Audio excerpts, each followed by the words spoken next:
Honours প্রথম বর্ষের শিক্ষার্থীরা, আসসালামু আলাইকুম। কেমন আছো তোমরা? আশা করছি ভালো আছো এবং বিশ্ব স্বাস্থ্য সংস্থার দেওয়া নির্দেশগুলি মেনে সঠিকভাবে পালন করছো এবং ঘরে অবস্থান করছো। আজ আমি তোমাদেরকে প্রথম অনলাইন ক্লাসে স্বাগত জানাচ্ছি। আজ আমি তোমাদেরকে পড়াবো খুলাফায়ে রাশিদিন। কী পড়াবো আজকে? খুলাফায়ে রাশিদিন। এখন আমাদের জানতে হবে খুলাফায়ে রাশিদিন কী। খুলাফায়ে রাশিদিনের শাব্দিক অর্থ হচ্ছে ন্যায়পরায়ণ, ন্যায়নিষ্ঠ এবং সঠিক পথ নির্দেশক খলিফা। অর্থাৎ হজরত মুহাম্মদ সাল্লাল্লাহু আলাইহি সাল্লামের মৃত্যুর পর যে চারজন খলিফা ইসলামের ন্যায়নীতি আদর্শ অর্থাৎ কোরআন সুন্নাহর আলোকে শাসনকার্য পরিচালনা করেছেন তাদেরকে খলিফা বলা হয়। আর তাদের যে শাসন ব্যবস্থা, সম্মিলিত শাসন ব্যবস্থা, সেটাকে খুলাফায়ে রাশিদিনের যুগ বলা হয়। এখন আমরা দেখব যে এই খুলাফায়ে রাশিদিনের যুগটা কত থেকে কত খ্রিস্টাব্দ পর্যন্ত ছিল। খুলাফায়ে রাশিদিনের যুগটা তোমরা জানো হজরত মুহাম্মদ সাল্লাল্লাহু আলাইহি ওয়াসাল্লাম 570 খ্রিস্টাব্দে জন্মগ্রহণ করেন এবং 632 খ্রিস্টাব্দে তিনি মৃত্যুবরণ করেন। তো 632 খ্রিস্টাব্দে যখন তিনি মৃত্যুবরণ করেন, তিনি কিন্তু কোনো উত্তরাধিকারী মনোনীত করে যান নাই। তো দেখা গেল যে ওনার মৃত্যুর পর ওনার যে সাহাবীরা ছিলেন, ওনাদের মধ্য থেকে চারজন খলিফা ইসলামী রাষ্ট্রটাকে পরিচালনা করেন। তো 632 থেকে 661 খ্রিস্টাব্দ পর্যন্ত সময়টাকে খুলাফায়ে রাশিদিনের যুগ বলা হয়। এখন চারজন খলিফা কারা ছিলেন? প্রথমত ছিলেন হজরত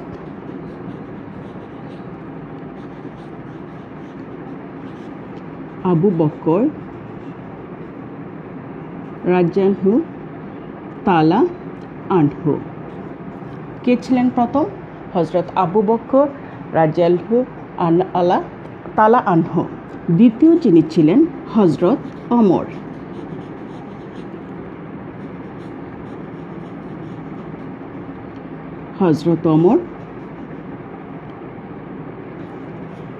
তৃতীয় যিনি ছিলেন তিনি হচ্ছেন হজরত ওসমান।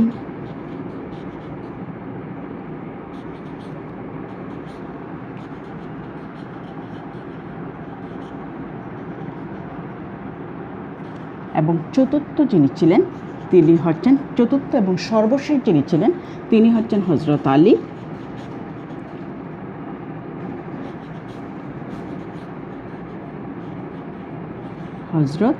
আলী। তো আমরা চারজন খলিফার নাম জানলাম। কি কি? হজরত আবু বকর, হজরত ওমর, হজরত ওসমান এবং হজরত আলী।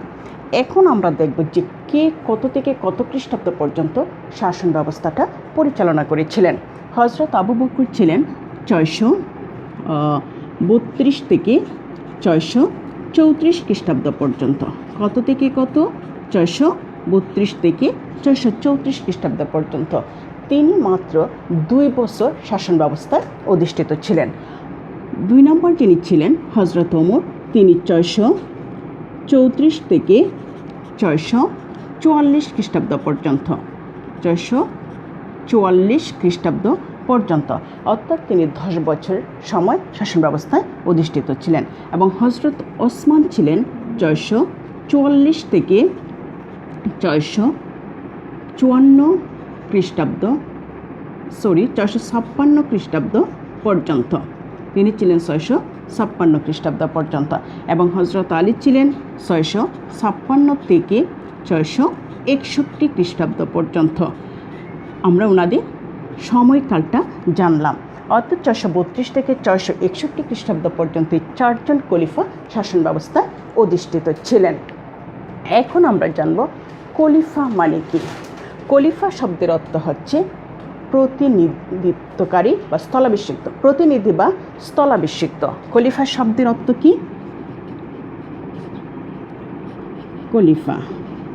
খলিফা শব্দের অর্থ হচ্ছে প্রতিনিধি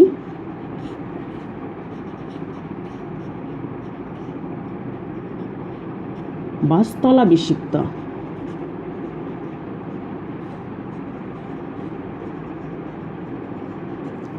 আর খিলাফত শব্দের অর্থ হচ্ছে প্রতিনিধিত্বকারী প্রতিষ্ঠান।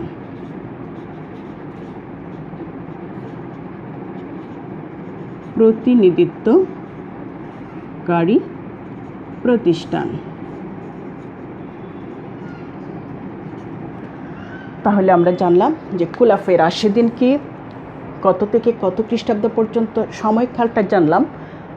এখানে 4 জন খলিফা কে ছিলেন ওনাদের কথা জানলাম, এবং কে কত খ্রিস্টাব্দ পর্যন্ত শাসন ব্যবস্থায় ছিলেন আমরা সেটা জানলাম। এখন আমরা জানব যে প্রথম খলিফা ছিলেন হজরত আবু বকর রাদিয়াল্লাহু তাআলা আনহু, ওনার সম্পর্কে আমরা এখন জানব। তো এগুলোর অনেকগুলো ক্লাসের প্রয়োজন হয়, কিন্তু আমরা খুব যেহেতু অনলাইন ক্লাস, তাই খুব অল্প সময়ে আমরা এগুলো বেশি তথ্য জানতে চেষ্টা করব। তো আমরা প্রথম জানব হজরত আবু বকর। প্রথম খলিফা কে ছিলেন? হজরত আবু বকর। তো তিনি ছিলেন 632 থেকে 634 খ্রিস্টাব্দ পর্যন্ত। 632 থেকে 634 খ্রিস্টাব্দ পর্যন্ত তিনি শাসন ব্যবস্থায় অধিষ্ঠিত ছিলেন। এখন আমরা জানব, প্রথমে যে জিনিসটা জানব সেটা হচ্ছে জন্ম ও বংশ পরিচয়। হজরত আবু বকর 573 খ্রিস্টাব্দে জন্মগ্রহণ করেন। তিনি হজরত আবু বকর কত খ্রিস্টাব্দে? 573 খ্রিস্টাব্দে জন্মগ্রহণ করেন। তোমরা জানো যে হজরত মুহাম্মদ সাল্লাল্লাহু আলাইহি সাল্লাম 570 খ্রিস্টাব্দে জন্মগ্রহণ করেন। ওনার শৈশবের খেলার সাথে ছিলেন আবু বকর। ওনার থেকে 3 বছরের ছোট ছিলেন। তোমরা এটা মনে রাখবে যে ওনার থেকে 3 বছরের ছোট ছিল, তাই সনটা তোমাদের মনে রাখা সহজ হবে। 3 বছরের ছোট ছিল, 573 খ্রিস্টাব্দে তিনি জন্মগ্রহণ করেন। উনি মক্কার বিখ্যাত কুরাইশ বংশে তাইম গোত্রে জন্মগ্রহণ করেন। কোন গোত্রে? তাইম।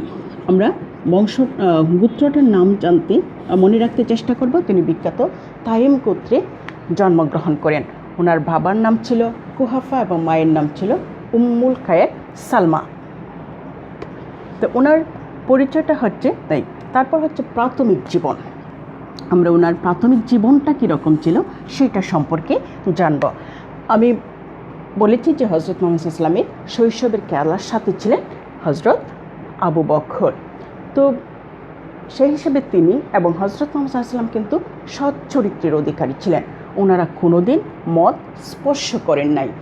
এমনকি ওনার মহানুভবতা, আতিথেয়তা, মানবতা বোধ, জ্ঞান বুদ্ধি, সেইগুলোর জন্য তিনি অন্যান্যদের থেকে আলাদা ছিলেন। বর্ষপঞ্জি সম্পর্কে ওনার অসাধারণ পাণ্ডিত্য ছিল, এবং তিনি একজন শিক্ষিত ব্যক্তি ছিলেন। আমি পূর্ববর্তী একটা ক্লাসে আলোচনা করেছিলাম যে আরবে মাত্র 17 জন শিক্ষিত লোক ছিল। প্রাক ইসলামিক যুগে মাত্র 17 জন শিক্ষিত লোক ছিল। তার মধ্যে কিন্তু হজরত আবু বকর একজন ছিলেন। তিনি কবিতা লিখতে পারতেন, কিন্তু ইসলাম গ্রহণের পর তিনি কিন্তু আর কোনো কবিতা লিখেন নাই। তিনি কাপড়ের ব্যবসা করতেন, এবং তিনি একজন ধনী ব্যক্তি ছিলেন এবং সম্মানিত ব্যক্তি ছিলেন। তিনি ব্যবসার উদ্দেশ্যে 18 বছর বয়স থেকেই সিরিয়া, ইয়েমেন এই অঞ্চলগুলোতে যাতায়াত করতেন, এবং তিনি 40,000 দিরহাম সমমূল্যের মালিক ছিলেন। তারপর হচ্ছে ইসলাম গ্রহণ। তোমরা জানো যে 610 খ্রিস্টাব্দে হজরত মুহাম্মদ সাল্লাল্লাহু আলাইহি ওয়াসাল্লাম নবুয়ত প্রাপ্ত হন। তো সেই সময়টা হজরত আবু বকর ব্যবসার উদ্দেশ্যে ইয়েমেনে অবস্থান করছিলেন। যখন তিনি দেশে ফিরেন, তখন এখানকার গণ্যমান্য ব্যক্তি যারা ছিলেন, আব্দুর রহমান, সাদ, ওনারা তার সাথে দেখা করেন এবং হজরত মুহাম্মদ সাল্লাল্লাহু আলাইহি ওয়াসাল্লামের ইসলাম প্রচারের কথা ওনাকে বলেন এবং তাকে বাধা দেওয়ার জন্য অনুরোধ করেন। কিন্তু হজরত আবু বকর কী করলেন? হজরত মুহাম্মদ সাল্লাল্লাহু আলাইহি ওয়াসাল্লামের সাথে দেখা করেন এবং ইসলাম ধর্ম গ্রহণ করেন। বয়স্ক পুরুষদের মধ্যে তিনি প্রথম ইসলাম ধর্ম গ্রহণ করেছিলেন। তারপর হচ্ছে বৈবাহিক সম্পর্ক স্থাপন। 619 খ্রিস্টাব্দে হজরত মুহাম্মদ সাল্লাল্লাহু আলাইহি ওয়াসাল্লামের স্ত্রী বিবি খাদিজা মৃত্যুবরণ করেন। তো তিনি নিঃসঙ্গ হয়ে যান। তখন আবু বকর ওনার মেয়ে বিবি আয়েশাকে হজরত মুহাম্মদ সাল্লাল্লাহু আলাইহি ওয়াসাল্লামের সঙ্গে বিয়ে দেন। যদিও আয়েশার বিয়ে কি এখানে মতিনীর সঙ্গে ঠিক পাকাপাকি ছিল, কিন্তু তিনি সেই বিয়েটা ভেঙে দেন এবং হজরত মুহাম্মদ সাল্লাল্লাহু আলাইহি ওয়াসাল্লামের সঙ্গে তিনি বিবি আয়েশার বিয়ে দেন। তো হজরত মুহাম্মদ সাল্লাল্লাহু আলাইহি ওয়াসাল্লামকে কিন্তু তিনি খুব ভালোবাসতেন এবং হজরত মুহাম্মদ সাল্লাল্লাহু আলাইহি ওয়াসাল্লামও কিন্তু তাকে খুব ভালোবাসতেন। তো সেই হিসাবে উনি ওনার আত্মীয় হয়ে গেলেন এবং সম্পর্কে শ্বশুর হয়ে গেলেন। তারপর হচ্ছে ইসলামের খেদমত। হজরত ওমর বলেছেন যে আবু বকরকে ইসলামের খেদমতের ব্যাপারে কেউ অতিক্রম করতে পারবে না। তিনি ইসলামের জন্য অকাতরে তার ধন সম্পদ দান করেছিলেন। আমরা প্রথমেই দেখেছিলাম যে ওনার 40,000 দিরহাম মূল্যের সম্পত্তি ছিল, কিন্তু তিনি যখন হিজরত করেন তখন দেখা গেল তার কাছে মাত্র 5,000 দিরহাম ছিল। তো এর থেকে আমরা অনুমান করতে পারি যে ইসলামের জন্য তিনি কীভাবে অকাতরে তার সম্পদ দান করে গিয়েছিলেন। তাছাড়া তিনি বদর, উহুদ, খন্দক, হজরত মুসলিমের হিজরত, হুদায়বিয়ার সন্ধি, মক্কা বিজয় এই সময়গুলোতে কিন্তু তিনি হজরত মুহাম্মদ সাল্লাল্লাহু আলাইহি ওয়াসাল্লামের সঙ্গী ছিলেন। হজরত মুহাম্মদ সাল্লাল্লাহু আলাইহি ওয়াসাল্লামকে তিনি ছায়ার মতো অনুসরণ করতেন। হজরত মুহাম্মদ সাল্লাল্লাহু আলাইহি ওয়াসাল্লাম বলেছিলেন যে যদি আল্লাহ ব্যতীত কাউকে বন্ধু বলতাম তাহলে আবু বকরকেই বলতাম। তো এটা থেকে কিন্তু আমরা অনুমান করতে পারি যে হজরত মুহাম্মদ সাল্লাল্লাহু আলাইহি ওয়াসাল্লামের সঙ্গে ওনার কতটুকু ভালো সম্পর্ক ছিল। তো তারপর দেখা গেল উপাধি লাভ। কি উপাধি লাভ? হজরত মুহাম্মদ সাল্লাল্লাহু আলাইহি ওয়াসাল্লামের যে মিরাজ গমন সেইটাকে তিনি অকপটে বিশ্বাস স্থাপন করেছিলেন। এইটার জন্য হজরত মুহাম্মদ সাল্লাল্লাহু আলাইহি ওয়াসাল্লাম ওনাকে সিদ্দিক উপাধি দিয়েছিলেন। সিদ্দিক, সিদ্দিক শব্দের অর্থ হচ্ছে সত্যবাদী। সত্যবাদী, তিনি সিদ্দিক উপাধি লাভ করেছিলেন। আরেকটা হচ্ছে যে আতিক, ওনার আরেকটা উপাধি ছিল যেটা হচ্ছে আতিক। আতিক শব্দের অর্থ হচ্ছে দানশীল। আমরা দেখেছি যে উনি তার সম্পত্তিগুলো অকাতরে ইসলামের খেদমতে দান করেছিলেন। এইটার জন্য ওনাকে আতিক উপাধি দেওয়া হয়।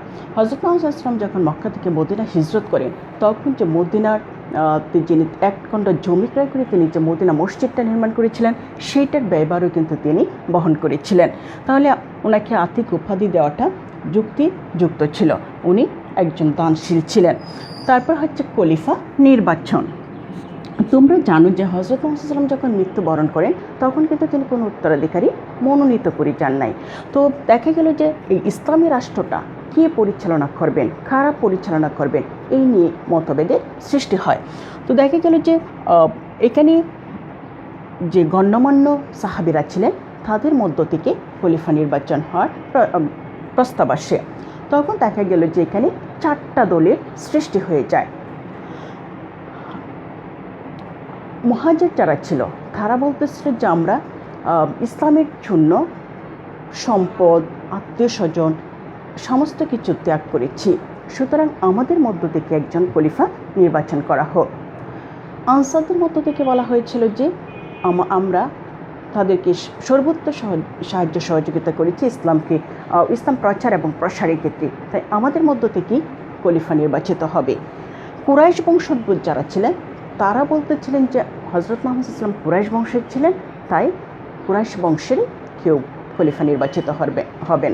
তাছাড়া আলীর যে সমর্থকরা ছিলেন তারা বলতেছিলেন যে আলী খিলাফতের একমাত্র উত্তরাধিকারী, কারণ হচ্ছে আলী ছিলেন হজরত মুহাম্মদ সাল্লাল্লাহু আলাইহি ওয়াসাল্লামের চাচাতো ভাই এবং একমাত্র জীবিত মেয়ে ছিল বিবি ফাতেমা তার স্বামী।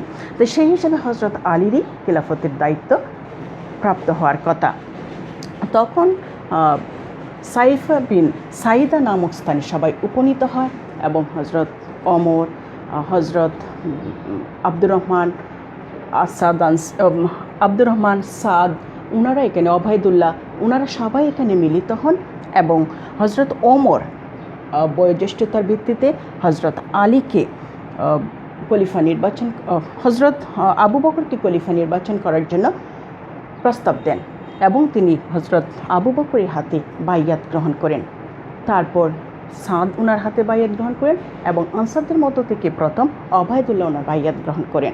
তো সেই হিসাবে উনি কী হন, খলিফা নির্বাচিত হন। তারপর খলিফা হওয়ার গুরুত্ব, এখন আমরা দেখব খলিফা হওয়ার গুরুত্বটা কী ছিল। মাওয়ার্দি বলছেন যে খলিফা হওয়ার জন্য 7টা গুণের দরকার।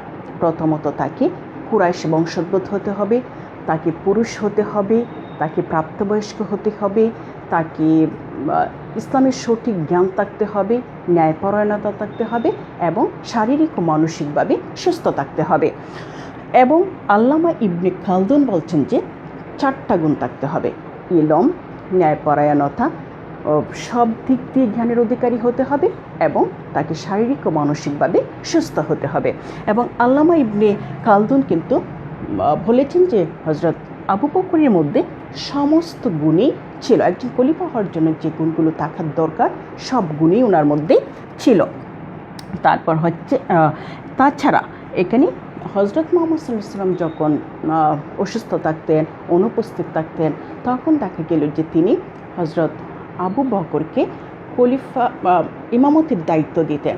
উনি যখন 632 খ্রিস্টাব্দে অসুস্থ হয়ে যান, মৃত্যুর আগের দিনে কিন্তু ইমামতি করার দায়িত্ব আবু বকরকে দিয়েছিলেন। তো অনেক ইতিহাসবেত্তারা মনে করেন, ইতিহাস বিশ্লেষকরা মনে করেন যে এইটা হযরত মুহাম্মদ সাল্লাল্লাহু আলাইহি ওয়াসাল্লামের একটা দিক নির্দেশ ছিল যে ওনার মৃত্যুর পর আবু বকরই হবেন ইসলামের খলিফা। তারপর হচ্ছে ভাষণ। উনি খিলাফতের দায়িত্বপ্রাপ্ত হয়ে জনগণের উদ্দেশ্যে একটা ভাষণ দেন। তিনি বলছেন যে আমি আপনাদের মধ্যে সর্বশ্রেষ্ঠ বা সর্বোত্তম ব্যক্তি নই। আমি যদি সঠিকভাবে খিলাফত পরিচালনা করি তাহলে আপনারা আমাকে সমর্থন করবেন, অন্যথায় সদুপদেশ দিবেন। এখানে ধনী গরিব, উচ্চ নিচু সকলেই আমার কাছে সমান দৃষ্টিতে থাকবে। এর যদি ব্যতিক্রম ঘটে আমি আপনাদের কাছে আনুগত্যের আশা করতে পারি না। এই যে ভাষণটা শুনে এখানে আনসার, মুহাজিরিন, আলীর সমর্থক, কুরাইশ বংশ সকলেই ওনারকে খলিফা হিসাবে মেনে নেন। তো দেখা গেল যে তারপর হচ্ছে আরবের অবস্থা। আরবের অবস্থাটা তখন কী রকম ছিল? আরবের অবস্থা, ইসলামটা তখন ছিল একেবারে শিশু, একটা নবজাতক শিশু যেমন তেমনই ছিল ইসলাম ধর্মটা। তো হযরত মুহাম্মদ সাল্লাল্লাহু আলাইহি ওয়াসাল্লাম যখন জীবিত ছিলেন তখন ওনার মধুর ব্যবহার, সামরিক দক্ষতা, এইগুলোর জন্য কিন্তু অনেকেই মাথা তুলে, অনেক বিধর্মীরা কিন্তু মাথা তুলে দাঁড়াতে পারে নাই। কিন্তু যখন তিনি মৃত্যুবরণ করেন তখন দেখা গেল ওরা মাথা ছাড়া দিয়ে ওঠে এবং ইসলামকে সমূলে ধ্বংস করার জন্য তৎপর হয়। তো এখানে কিছু মানুষ এই নবুয়াতটাকে লাভজনক ব্যবসা মনে করে এবং তারা তাদেরকে নবী হিসাবে দাবি করতে থাকে। তাদের মধ্যে ছিল আসাদ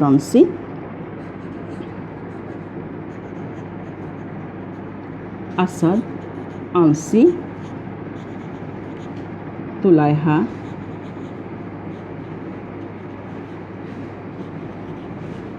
সাদানচি, তুলাইহা, মুসাইলামা,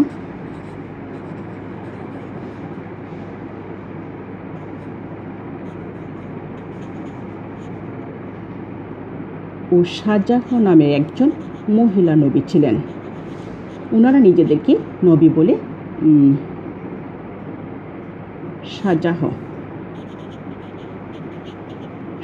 নামক একজন মহিলাও ছিলেন। তো ওনারা কী করে নিজেদেরকে নবী বলে দাবি করতে থাকেন। তাছাড়া ইহুদি, খ্রিস্টান এই দলগুলো মাথা ছাড়া দিয়ে ওঠে এবং ইসলামের বিরুদ্ধে, ইসলামটাকে ধ্বংস করার জন্য, সমূলে উৎপাদিত করার জন্য তৎপর হয়। তাছাড়াও এখানে আরেকটা ঘটনা ঘটেছিল, যেটা হচ্ছে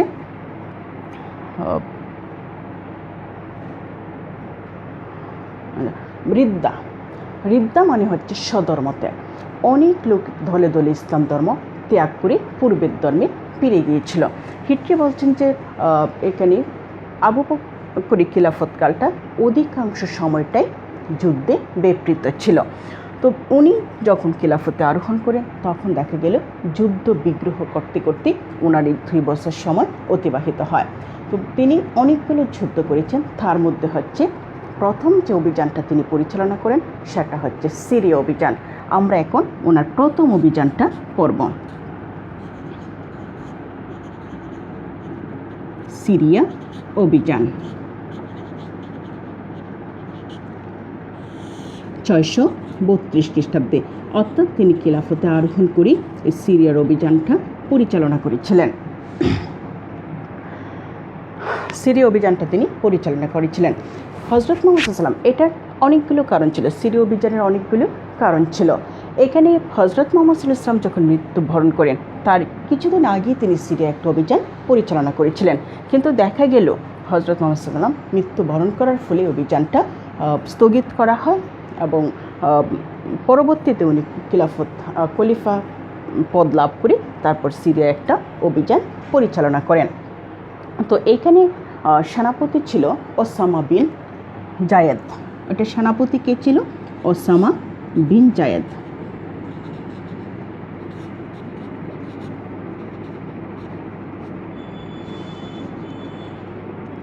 ওসামা বিন জায়েদ।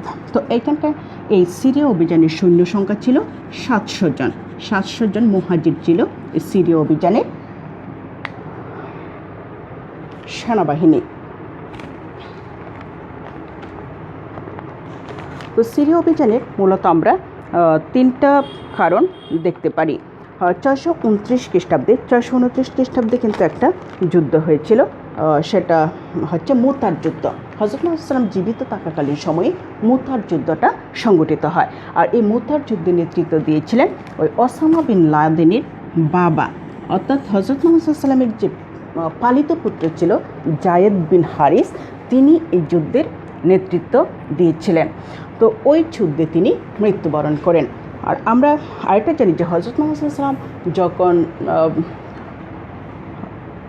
ওয়াসাল্লাম যখন কী করেন, হুদায়বিয়ার সন্ধি স্বাক্ষরিত করেন, তখন দেখা গেল যে তিনি বিভিন্ন রাষ্ট্রপ্রধানদের কাছে কিন্তু ইসলামের দাওয়াত দিয়ে পত্র প্রেরণ করেন। তো ওই ওসামা বিন লাদেনের দাদা এবং জায়েদ বিন সাবিতের বাবা হারিস, উনি যখন রোমান সম্রাটের কাছে ইসলামের দাওয়াত নিয়ে যাচ্ছিলেন, তখন যখন তিনি বীর মাওনা নামক স্থানে উপস্থিত হন এবং সেইখানে সোহরাবিল, এখানে প্রাদেশিক শাসনকর্তা ছিল সোহরাবিল, তিনি তাকে হত্যা করেন। তো ওসামা বিন জায়েদ বাবা এবং পিতৃ হত্যার প্রতিশোধ গ্রহণের জন্য এই সিরিয়া অভিযানটা পরিচালনা করার জন্য তৎপর ছিল। তারপর হচ্ছে এখানে আরেকটা কারণ ছিল, যেটা হচ্ছে এখানে সিরিয়ার যে উত্তর প্রদেশের সিরিয়ার উত্তরাঞ্চলের যে সম্প্রদায়গুলো ছিল, বিভিন্ন সম্প্রদায়, ইহুদি, খ্রিস্টান, ওরা কী করছিল, মদিনা আক্রমণ করার পরিকল্পনা করেছিল। সেই পরিকল্পনাটাকে বানচাল করার জন্য হযরত আবু বকর কী করে সিরিয়া অভিযান পরিচালনা করেন। এখন হচ্ছে যুদ্ধের ঘটনা। তাহলে আমরা কয়টা কারণ দেখতে পারলাম? 3টা। এখানে ওসামা বিন লাদেনের প্রতিশোধ গ্রহণ, হযরত মুহাম্মদ সাল্লাল্লাহু আলাইহি ওয়াসাল্লামের অন্তিম ইচ্ছা এবং উত্তর সিরিয়ার বিদ্রোহী গোত্রগুলোকে দমন, এবং তারা কিন্তু মদিনা আক্রমণেরও পরিকল্পনা করেছিল। তাহলে এই 3টা কারণে কিন্তু ওনারা সিরিয়া অভিযান পরিচালনা করেছিলেন। এখন যুদ্ধের ঘটনাটা কীরকম ছিল? তো ওসামা বিন জায়েদ 632 খ্রিস্টাব্দে 700 মুহাজির নিয়ে কী করে সিরিয়া অভিমুখে রওনা দেন, এবং এখানকার যে স্থানটা ছিল, যুদ্ধের যে স্থানটা ছিল জুরাফ এবং উবনা অঞ্চল। স্থানটার নাম কি ছিল? জুরাফ ও উবনা অঞ্চল। তিনি 700 মুহাজির নিয়ে রওনা দেন এবং প্রথম তিনি কুজা গোত্রের লোকদেরকে আক্রমণ করেন এবং তাদেরকে বশ্যতা শিকারে বাধ্য করেন। তারপর তিনি ভূমধ্যসাগরের তীরবর্তী মধ্যবর্তী একটা স্থান, যেটার নাম হচ্ছে জুরাফ উবনা, সেখানে যান এবং উটনা নামক স্থান আক্রমণ করেন এবং সেখানকার অধিবাসীদের তিনি পরাজিত করেন। পরবর্তীতে তিনি একে একে বিভিন্ন অঞ্চল, সিরিয়ার যে অন্যান্য অঞ্চলগুলো ছিল সেইগুলো আক্রমণ করেন এবং সেইগুলো দখল করে 2 মাস তিনি ওইখানে অভিযান পরিচালনা করেন এবং 2 মাস পর বিজয়ী বেশে মদিনায় প্রত্যাবর্তন করেন। তো দেখা গেল যে এটার ফলাফলটা কী ছিল? তখন ওরা কিন্তু সবাই কর প্রদানে বাধ্য হয় এবং তিনি মদিনায় চলে আসেন। তো এইটার যে ফলাফলটা ছিল সেটা ছিল হজরত ওমরের, আবু বকরের চারিত্রিক দৃঢ়তা। অনেকে কিন্তু এই ওসামা বিন জায়েদকে সেনাপতি নির্বাচন করার জন্য, তাকে সেনাপতি হিসেবে পাঠানোর জন্য কিন্তু মানা করেছিলেন, অর্থাৎ নিষেধ করেছিলেন হজরত আবু বকরকে। কিন্তু তিনি কিন্তু তার যে ওসামা বিন জায়েদের প্রতি যে বিশ্বাস সেটা অটুট ছিল এবং তিনি ওসামা বিন জায়েদকে সেনাপতি হিসাবে পাঠান। কারণ হজরত মুহাম্মদ সাল্লাল্লাহু আলাইহি ওয়াসাল্লামের কিন্তু অন্তিম ইচ্ছা ছিল ওসামা বিন জায়েদকে সেনাপতি হিসাবে সিরিয়ায় প্রেরণ করা। হজরত মুহাম্মদ সাল্লাল্লাহু আলাইহি ওয়াসাল্লামের প্রতি সম্মান প্রদর্শনপূর্বক, এবং এখানে ওরা কিন্তু কৃতদাস ছিল এবং কৃতদাসদের কে সমতা বিধানের জন্য, অর্থাৎ এখানে কৃতদাস এবং সাধারণ মানুষের মধ্যে যাতে কোনো ভেদাভেদ না থাকে সেটার জন্য তিনি কী করলেন, ওসামা বিন জায়েদকে সেনাপতি হিসাবে পাঠান। এতে তার কিন্তু চারিত্রিক দৃঢ়তা প্রকাশিত হয়। আর এখানে গোটা আরব, এর ফলে কিন্তু সাম্য, স্বাধীনতা, এগুলো সমতা নীতি প্রকাশ পায়। তারপর দেখা গেল যে তিনি এখানে গোটা আরব এবং আরবের বাইরে কিন্তু মুসলিমদের মর্যাদা বৃদ্ধি পায়। মুসলমানদের কিন্তু একটা শত্রুদের সংখ্যা কিন্তু ছিল সংখ্যাতীত এবং মুসলিমদের সংখ্যা কিন্তু ছিল সংখ্যালঘু। তো দেখা গেল যে ওরা মুসলমানদেরকে ধ্বংস করার জন্য তৎপর ছিল, কিন্তু এই যুদ্ধের মাধ্যমে মুসলমানরা প্রমাণ করলো যে মুসলমানদের শক্তি শেষ হয়ে যায় নাই। ওরা কী করে লাল নিশান উড়িয়ে দেয় এবং বিশ্বের কাছে জানান দেয় যে মুসলমানরা এখনও অনেক শক্তিশালী। তো দেখা গেল যে হজরত মুহাম্মদ সাল্লাল্লাহু আলাইহি ওয়াসাল্লামের প্রথম যে কার্যক্রমটা সেটাই তিনি সফল হন এবং পরবর্তীতে আস্তে আস্তে তিনি বিভিন্ন যে উপজাতিগুলো আছে, ইহুদি, খ্রিস্টান, তারপর রিদ্দা, ইয়েমেনের যুদ্ধ, তারপর হচ্ছে ভণ্ড নবীদের, তাদেরকে দমন করেন। আমরা আস্তে আস্তে সেগুলো জানবো। আজ এ পর্যন্তই। ভালো থেকো সবাই। আল্লাহ হাফেজ।